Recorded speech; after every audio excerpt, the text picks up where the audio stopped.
Europe 1, bonjour, le journal des sports. Samuel Etienne. À 6h10, on retrouve le journal des sports de Jérôme Lacroix. Comment ça va, Ça Jérôme? va très bien, vous. Bonjour à tous. Très bien, merci. À la une ce matin, les mariés malgré eux. Vague d'opposition au pluriel à la fusion rugby annoncée hier. Racing 92 Stade Français, principalement côté Stade Français d'ailleurs. Les joueurs n'ont été mis au courant que quelques heures avant le grand public hier matin. Ainsi, forte colère de certains. Et hier soir, une quinzaine de joueurs avaient lancé un appel pour une réunion de protestation à la fusion au stade Jean-Bouin. Émilie Bonneau, des supporters aussi étaient là. Oui, ils étaient une centaine, certains les larmes aux yeux venus dire sur leur pelouse combien ils aiment ce club festif, si différent du Racing pour eux, trop bourgeois. Nous c'est rose, les maillots très originaux depuis des années, c'est pas le même rugby, c'est pas la même ambiance. Il y a 40 joueurs d'un côté, 40 joueurs de l'autre. Donc il va garder les meilleurs, il va virer les autres. Que vont devenir les autres, quoi. Je crois que les deux présidents ne comprennent pas que les joueurs qui sont au Stade Français depuis qu'ils sont poussins, ils ont leur maillot dans le cœur. Et là, on est en train de leur arracher le cœur. Et ces joueurs se sont trouvés un porte-parole, l'international Pascal Papé, depuis 10 ans au Stade Français, prêt à se battre. Il faut qu'on montre que le Stade Français, c'est une famille.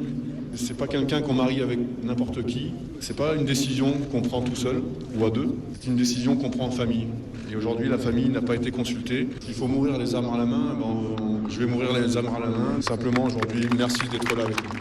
Et les joueurs du Stade Français ont également reçu le soutien par communiqué de la maire de Paris, Anne Hidalgo. Inquiète, elle déplore le manque de concertation. Émilie Bonneau. Quelle histoire. Oui, c'est une folle histoire. Et cette nouvelle entité qui n'a pour l'instant ni nom, ni couleur, et tout ça doit être réglé dans moins de 4 mois, au tout début de la prochaine saison.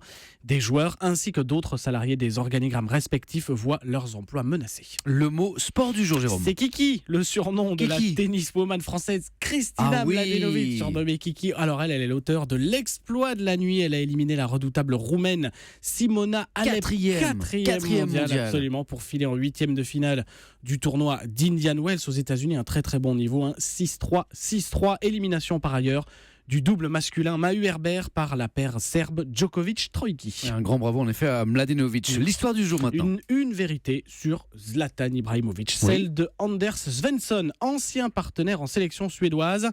Il s'est parfois si mal comporté en sélection avec certains joueurs qu'on se demandait parfois ce qu'il se passait. Résumant son sentiment ainsi, Zlatan, c'est tantôt sympa, tantôt idiot. Ah bah comme ça. Voilà, on attend la réponse de Zlatan. Et votre avis à vous, tiens? J'en ai pas. Je le connais pas. Merci, Jérôme Lacroix.